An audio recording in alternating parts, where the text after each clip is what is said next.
আসসালামু আলাইকুম। অনেকদিন পরে লাইভে আসলাম। আহ, লাইভে আসার মূল কারণটা হচ্ছে ইন্ডিয়ান হেজিমনি এবং বিএনপি।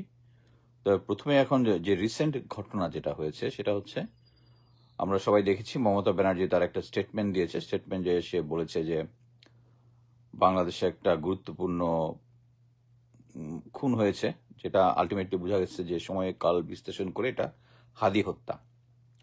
সো হাদি হত্যার ঘটনার সময় অমিত শাহ ওনাকে নিজে টেলিফোন করেছিলেন, কাউকে না জানাতে বলেছিলেন।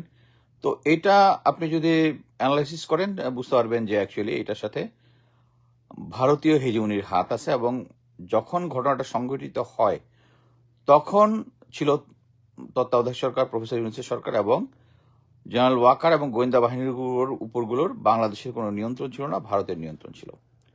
সো আপনারা দেখেছেন কিভাবে তার যে হাদির হত্যাকারীরা যেভাবে পালিয়ে গেছে, জুলকারনাইন স্যার তার ইনফরমেশন বিভিন্নভাবে দিয়ে পালাতে লিটারালি সাহায্য করেছে। এটার সাথে কোনো একটা গোয়েন্দা সংস্থা বাংলাদেশের নিঃসন্দেহে জড়িত, তাতে কোনো সন্দেহ নাই, যে অংশটা ভারতের সাথে সংশ্লিষ্ট। সো এখানে আপনি হঠাৎ করে, হ্যাঁ, আমি দেখলাম খালেদ মহিউদ্দিনের অনুষ্ঠানে তহিদ, যিনি এর আগের আমার কেয়ার কলেজের বড় ভাই, উনি স্বরাষ্ট্র উপদেষ্টা, পররাষ্ট্র উপদেষ্টা ছিলেন। উনার যে কমেন্টটা উনি করলেন সেটা হচ্ছে হেরে যাওয়ার পরে তার একটা ব্যাকলেশ, মানে যেটা অ্যাকচুয়ালি ভারতের পক্ষে যায়, ভারত সরকারের পক্ষে যায়। একইভাবে শামা ওবায়দের দেখলাম, প্লাস আরো যে সমস্ত এটাতে হচ্ছে সবচেয়ে সুন্দর ইয়া হচ্ছে যারা এটার পক্ষে বলতেছে, যারা ভারত বান্ধব কথা বলতে চোখ বন্ধ করে বুঝে নিতে পারবেন এটা হচ্ছে ভারতের লোক। সো এখানে আপনাদেরকে হিসাব করতে হবে যে এই যে কথাটা বলেছে এর আগে কি হয়েছে। এর আগে আমরা দেখেছি ইয়াতে কি বলে এটা, ইয়াতে মারা গেছে একজন, দাঁড়ান, কানাডাতে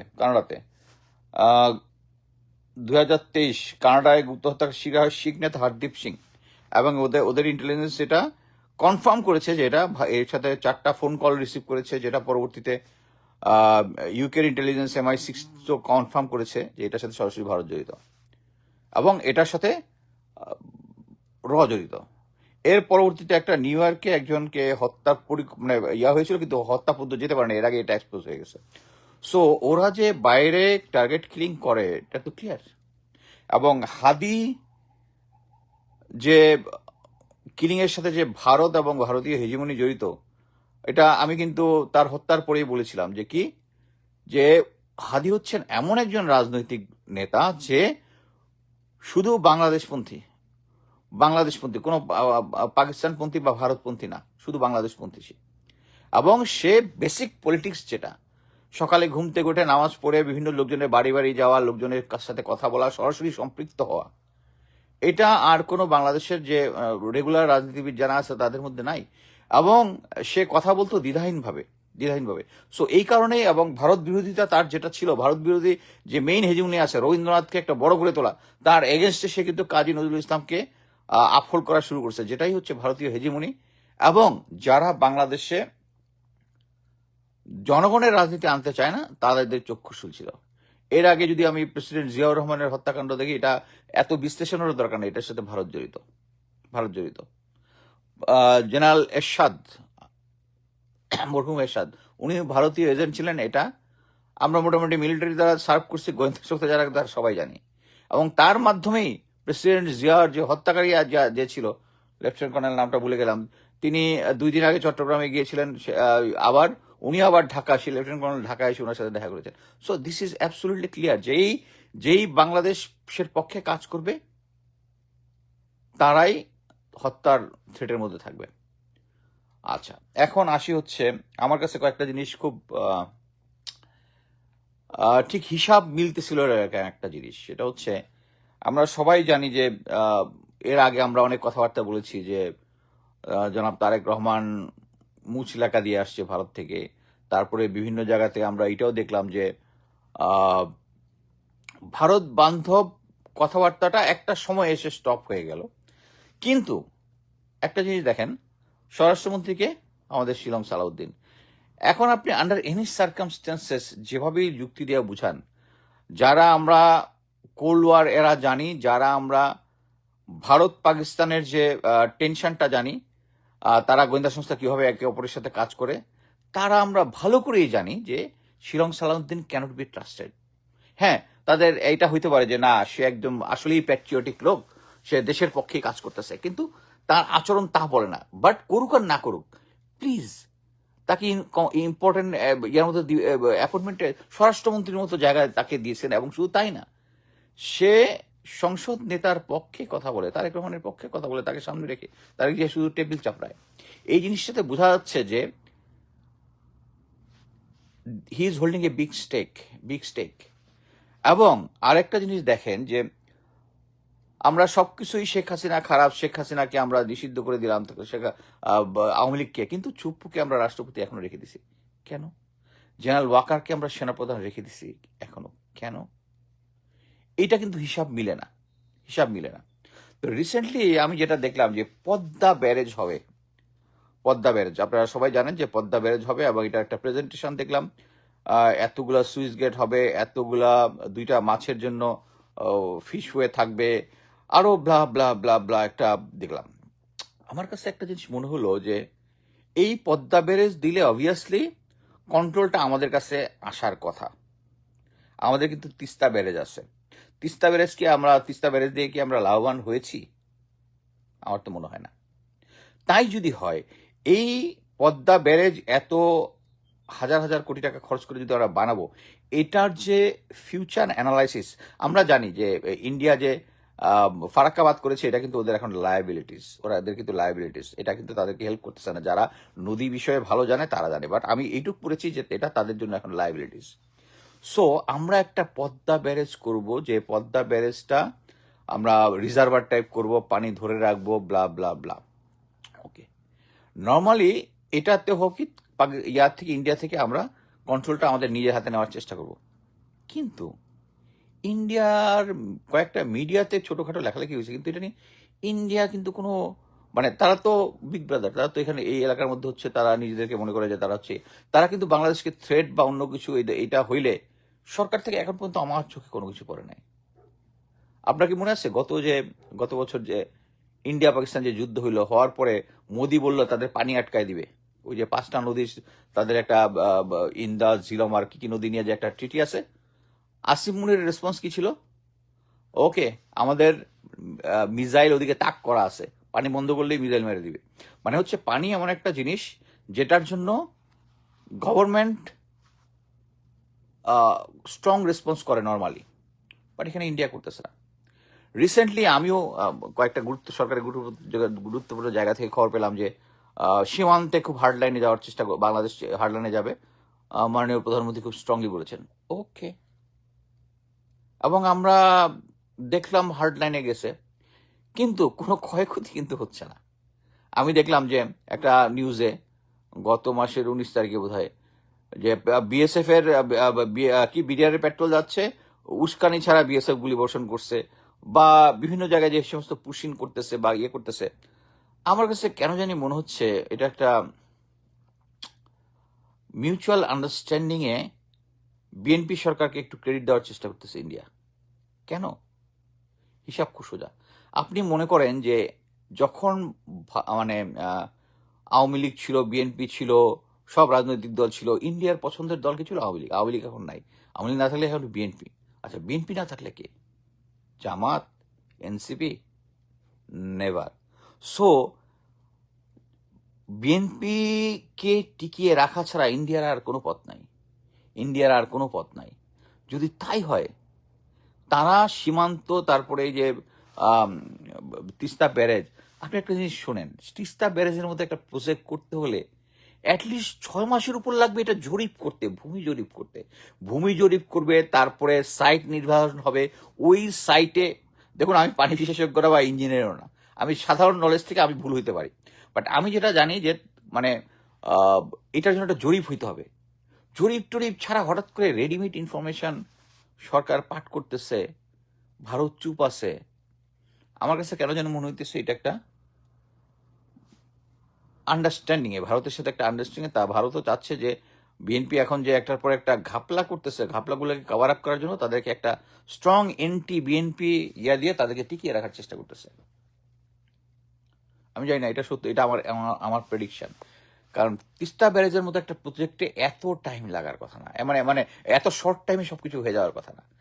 এইটার জন্য যেদিন থেকে সরকার ঘোষণা করে, সরকার হয়েছে 3 মাস হয়েছে, 3 মাসের মধ্যে এরকম একটা প্রজেক্ট হার্ড লাইনে দাঁড় করা সম্ভব নয়। এটা তো হাইব্রিড সিস্টেম আছে কিনা ইঞ্জিনিয়ার্সে, যে 6 মাসের কাজ 3 মাসের মধ্যে করে ফেলে। যেদিন থেকে ডিসিশন হবে সেদিন থেকে তো ভূমি জরিপ করতে হবে, নাকি সে বিএনপি সরকার ইয়া হওয়ার আগে জরিপ করা শুরু করছে? That's not possible. সো আমার কাছে কেন জানি মনে হচ্ছে যে ইন্ডিয়া, ওই যে জনাব আমাদের প্রধানমন্ত্রী যে দিয়াস ছিলেন, মুসলেকা দিয়াস ছিলেন, ওইটার এফেক্ট এখনো আছে। উনি যে একটু শোষা এখন করতেছেন, এটার মধ্যে ভারতের আন্ডারস্ট্যান্ডিং আছে, ভারতকে বুঝে শুনেই করতেছে। কারণ বিএনপি ছাড়া ওদের কোনো অল্টারনেটিভ নাই। শেখ হাসিনার এখন আসার যে সমস্তই করুক না কেন, শেখ হাসিনা এখন আসতে পারবে না, দ্যাটস ফর শিওর। ওই শেখ হাসিনা যে একটা জাতিসংঘে চিঠি লিখেছে, 1400 জন, আমি অ্যাটলিস্ট জাতিসংঘের ওই টিমটার সাথে আমার একটা যোগাযোগ ছিল, তারা একদম ফরেন্সিক এভিডেন্স ছাড়া একটা হত্যার কথা লেখা নেই, প্রত্যেকটার প্রুফ আছে। সরকারের গেজেট নোটিফিকেশনে কেন 800 সামথিং, এটার জবাব তো সরকার দিতে হবে। সরকার দিতে হবে মানে কি, সরকার তো এখন চালাচ্ছে সব এখনো কি বলে আমাদের সেই ইন্ডিয়ান হেজমনি। আমাদের সবচেয়ে কষ্টের বিষয় হচ্ছে এই আন্দোলনটা বিফল হওয়ার মেইনলি কারণ হচ্ছে 17 বছরে আওয়ামী লীগ প্রতিটা সেক্টরে আওয়ামী লীগের লোকজন এমনভাবে বসাইছে, এটার আর কোনো উল্টা মানে সিধা করার সিস্টেম নাই। এই যে দেখেন, যত নির্বাচনটা যতই বলেন সুষ্ঠু হয়েছে, এই নির্বাচনটা আমরা ভালো মতোই জানি যে আমাদের মধ্যে যে জোয়ারটা আসছিল, চেঞ্জটা কি আমরা বিএনপি এবং আওয়ামী লীগ যেভাবে চালাইছে, এইটার একটা চেঞ্জ সবাই আমরা চেয়েছি। আমি জামাতকে তখন সাপোর্ট করেছি, জামাত এবং এনসিপি আমি সাপোর্ট করেছি। এনসিপিকে ওরা এমনভাবে কাজ করতেছে, যারা এনসিপিতে উপদেষ্টা ছিল তাদেরকে, তাদের আশেপাশের লোকজন, প্রথমে জেনারেল ওয়াকার তাদেরকে ডিরেল করছে, পরবর্তী তাদের ইয়ারা তাদেরকে, এবং এটা এমন একটা সিস্টেম, এরা যে আপনারা শুধু মনে করেন না যে শুধু হানি ট্র্যাপ করে তারা করে, এই যে মানে ক্ষমতার লোভ দেখায়, ক্ষমতার ইয়া ব্যবহার করে টাকা পয়সা নেওয়া, জনগণের জন্য দেওয়া। এখন লোকজন তো ইয়া করবেই। এই যে হাসনাত আবদুল্লাহ যে সরকারের জনগণের জন্য যে টাকাটা নিছে, এটা কিন্তু লোকজন এখন কোশ্চেন করতেছে, ট্রান্সপারেন্সি করবেই। আমি স্ট্রংলি বিশ্বাস করি ওরা 1 পয়সাও পকেটে ভরে নাই। কিন্তু তারা তো এই সিস্টেমটা জানে না, যে রিয়েল পলিটিক্সটা তো জানে না। তারা যে এইটা নিয়ে যে এখন যে পরিমাণ তাদের এগেইনস্টে প্রোপাগান্ডা হয়েছে, এইটাই হচ্ছে ওদের লাভ। ওই যে ডিসি সাহেব যে বলে দিচ্ছে, ওইটাই হচ্ছে ওদের লাভ। কিন্তু আমি গ্যারান্টি দিয়ে বলতে পারি ওরা 1 পয়সা ঢুকে নেয়। বাট এই যে আমাদের নতুন নেতৃত্ব, নতুন রাজনীতির যে একটা প্রোপাগেট করার কথা, আমাদের যে ইয়া আছে, আমাদের যে মিডিয়া আছে, তাদেরকে এটা নিয়ে সাপোর্ট করার কথা, তারা উল্টা কি করতেছে, তারা উল্টা এদেরকে ইয়া করতেছে। যে একজন মোটামুটি মিডিয়া বা সোশ্যাল মিডিয়ার কারণে সামনে চলে আসছিল হাদি, তারা মেরে ফেলছে। সো আমার কাছে এখন জানি না ফিউচারে কি হবে, বিএনপি সরকার কতদিন চালাতে পারবে, কিন্তু আমার কাছে মনে হচ্ছে যে বিএনপি অ্যাকচুয়ালি ইন্ডিয়ার সাথে একটা আন্ডারস্ট্যান্ডিং এর মাধ্যমে তাদের ভাবমূর্তিটা অ্যাটলিস্ট এন্টি আওয়ামী লীগ করতেছে। বাট জনগণকে ইয়া দেওয়া, আপনারা চুপ্পুকে রেখে দিবেন, আপনারা সালাউদ্দিন মিয়াকে স্বরাষ্ট্র মন্ত্রী বানাবেন, এবং সে আবার সেও এই মমতার ব্যাপারটা নিয়ে ইন্ডিয়ার পক্ষে কথাবার্তা বলতেছে। এবং ইন্ডিয়ার পক্ষে যারা কথা বলে এটা আমরা জানি, বাট আমাদের রাজনৈতিক দলগুলোর একটা বিশ্বাস, নিচের একটা বিশ্বাস পয়দা করতে হবে। বিশ্বাসটা কি, যে আমরা ভারতের আধিপত্যবাদ থেকে বের হয়ে বাঁচতে পারবো। এই বিশ্বাসটা নেপাল বিশ্বাস করেছে, শ্রীলঙ্কা বিশ্বাস করেছে, পাকিস্তান তো করেই, চীন তো করেই, মালদ্বীপ করেছে, কিন্তু একমাত্র আমরা করতে পারতেছি না। কি জন্য? এই বিশ্বাসটার মধ্যে ভেজাল ঢুকাচ্ছে। এই যে আপনি এটা দেখলেন যে তোফায়েল আহমেদকে নিয়ে যে সমস্ত কথাবার্তা হতেছে, এই লোকটা একটা আপাতমস্তক একটা করাপ্টেড লোক, আপাতমস্তক করাপ্টেড খুনি, মুক্তিযুদ্ধ করেছে। কোথায় মুক্তিযুদ্ধ করছে সে? সে শুধু ট্রেনিং নিছে, নিয়ে পরে রক্ষী বাহিনী দিয়ে হয়েছে, কোন সেক্টরে যুদ্ধ করেছে? এরা হচ্ছে সব সুবিধাবাদী এবং এদেরকে ভারত পেলে পুষে বড় করেছে তাদেরকে সাপোর্ট দেওয়ার জন্য, এবং তারা আজীবন এটাই করে গেছে। সো এদেরকে কথা বলে লাভ নাই। সো আমি একটা জিনিসই বলবো যে আমাদের এখন নিজেদেরকে অ্যাটলিস্ট সতর্ক হইতে হবে। আমি যেটা বুঝি, আমাদের যে পরবর্তী প্রজন্ম, আমার যে প্রজন্মটা আছে, আমার ফ্রেন্ডদের মধ্যেই আছে সিনিয়র জুনিয়র যারা ভারতের সাথে আন্ডারস্ট্যান্ডিংয়ে চলে গেছে। এই জিনিসটা সেনাবাহিনীর ভিতরে একটা জিনিস বলতেই তো ভুলে গেলাম, সেটা হচ্ছে আমি যেটা শুনেছি সেটা হচ্ছে চায়না J-10C দিতে অস্বীকার করছে প্লেন, তারা দিবে না এরকম একটা কথা শুনছে। পাকিস্তান JF-17 দিচ্ছে বা দিবে, এর কারণ কি? কারণ একটাই, তাদের ব্যবসা, তারা এটা নিজেরা বানায়। কিন্তু মেইন জিনিস হচ্ছে যদি J-10C কেন দিবে না, এর কারণ হচ্ছে এই JF-17 এবং J-10C এরা যে সফটওয়্যারে কাজ করে, মানে তাদের যে ডিফেন্স সিস্টেমের সফটওয়্যার যেটা, এটা তারা আমাদেরকে চায় না, আমাদেরকে দিতে চাচ্ছে না। কেন দিতে চাচ্ছে না? কারণ আমরা একটা গাদ্দারের জাতি। তারা বিশ্বাস করে আমাদের ভিতরে এখনো ভারতীয় লোকজন আছে। এয়ারফোর্সের মধ্যে তো অনেক কিছু বের হয়েছে, অনেক ভারতীয় লোকজন বের হয়েছে, আবার ইন্ডিয়ান এজেন্ট বের হয়েছে, জেলে গেছে, চাকরিচ্যুত হয়েছে। সো এখনো যে তাদের ভিতরে আছে যে এটা তারা বিশ্বাস করে, তারা আমাদেরকে দিবে না। সো আমাদের ইন্ডিয়া আমাদেরকে ব্র্যান্ডিংটাকে এত আন্ডারমাইন করছে, ইন্ডিয়াকে দোষ দিয়ে লাভ নেই, আমরা নিজেরাই তো তাদের কাছে বিক্রি হয়ে গেছি। সো এই কারণে আমাদেরকে নেক্সট জেনারেশন, এই যে এখন জনাব তারেক রহমানের যেটা করা উচিত ছিল, প্রথমেই ঘাট ধাক্কা দিয়ে জেনারেল ওয়াকারকে সরায়া প্ল্যান করা যে ভারতে যে সমস্ত ট্রেনিংয়ে যায়, আমি তো নিজেই এটা নাম্বার অফ টাইমে বলেছি যে 100% লোক ভারতে ট্রেনিংয়ে যায়, তাদেরকে ট্র্যাপ করা হয় তাদেরকে 100%। এবং এইটা আনার পরে তারা যদি ট্রেনিংয়ে পাঠানো হয়, আসার পরে তাদেরকে একটা ডিব্রিফিং করতে হবে যে তার কার সাথে যোগাযোগ হয়েছে, কার সাথে ইয়া হয়েছে। আমি নাম্বার অফ টাইম, আমি এই রিলেটেড যত বলেছিলাম যে আমার 3 ফ্রেন্ডকে আমি ইন্টারভিউ নিয়েছিলাম, 3 জনের মধ্যে 2 জন স্বীকার করছে, 1 জন স্বীকার করে, তারা পরবর্তীতে আমার সাথে আবার যোগাযোগ করছে, কয়ে এটা কি আমার কথা বলছিস? আমি বলছি হ্যাঁ, তুই ক্যাপ্টেন থাকা অবস্থায় তার ইন্টারভিউ আমি নিয়েছিলাম। তারা কিন্তু এখন আমার সাথে যোগাযোগ করছে। সো এই ভারতে যারা যাবে তাদেরকে ইয়া করতে হবে, দরকার হলে টাইম বিং ভারতের সাথে প্রশিক্ষণ বন্ধ করে দিতে হবে। আমাদের যে ওই যে উলফল্যান্ড ট্যাকটিস যেটা আমরা বানাইতাম, ওইটাকে যেটা জেনারেল ইকবাল করিম ভুইয়া ব্লু ল্যান্ড বানাইছে, ওইটাতে আমাদের ফেরত যাইতে হবে। আমাদের ভিতরে মানে আমাদের মেন্টাল সেট আপটাকে, জেনারেল ওয়াকার থাকা অবস্থায় সম্ভব না, মেন্টাল সেট আপকে চেঞ্জ করতে হবে। কি ভারত আমাদের শত্রু, এত কিছুর পরে আমাদের 71-এর চেতনা, সরি খারাপ কথা মুখ দিয়ে চলে আসে, 71-এ ওরা পাকিস্তানকে ভাগ করছে, আমাদেরকে হেল্প করে নাই, বাই প্রোডাক্ট হিসেবে আমরা চলে আসছি এবং আজীবন আমাদেরকে শুষে খাওয়ার জন্য। এটা প্রথম হচ্ছে বাংলাদেশ সেনাবাহিনীর ভিতরে, ব্রেনের ভিতরে ঢুকাইতে হবে যে India is a enemy, India হচ্ছে উলফল্যান্ড। এটা যদি না করেন কোনো লাভ নাই। এই যে চায়না বলতেছে না J-10C, এই যে এত কিছুর পরেও ভারত মৃদু মৃদু কথা কেন বলে? কারণ সবকিছু একটা আন্ডারস্ট্যান্ডিং এর মধ্যে হচ্ছে, সবকিছু তাদের মধ্যে বিএনপির সাথে আন্ডারস্ট্যান্ডিং হচ্ছে। আমাদের এই পরবর্তী ইলেকশনের জন্য আমাদেরকে প্রস্তুতি নিতে হবে যে কোনো আমলা যেন নির্বাচনের রেজাল্ট পরিবর্তন না করে। বাংলাদেশের জনগণ এখন পরিবর্তন চায় এবং এই পরিবর্তনটা বিএনপি দিয়ে হচ্ছে না, সিম্পলি বিএনপি দিয়ে হচ্ছে না। আপনি জেনারেল ওয়াকারকে রাখবেন, চুপ্পুকে রাখবেন, শিলং সালাউদ্দিনকে, nobody is going to believe you. Anyway, আমার যা বলার ছিল মোটামুটি সবকিছু বলে দিছি। পরবর্তীতে আবার যখন মনে হবে কোনো ইস্যু নিয়ে কথা বলার জন্য আসবো।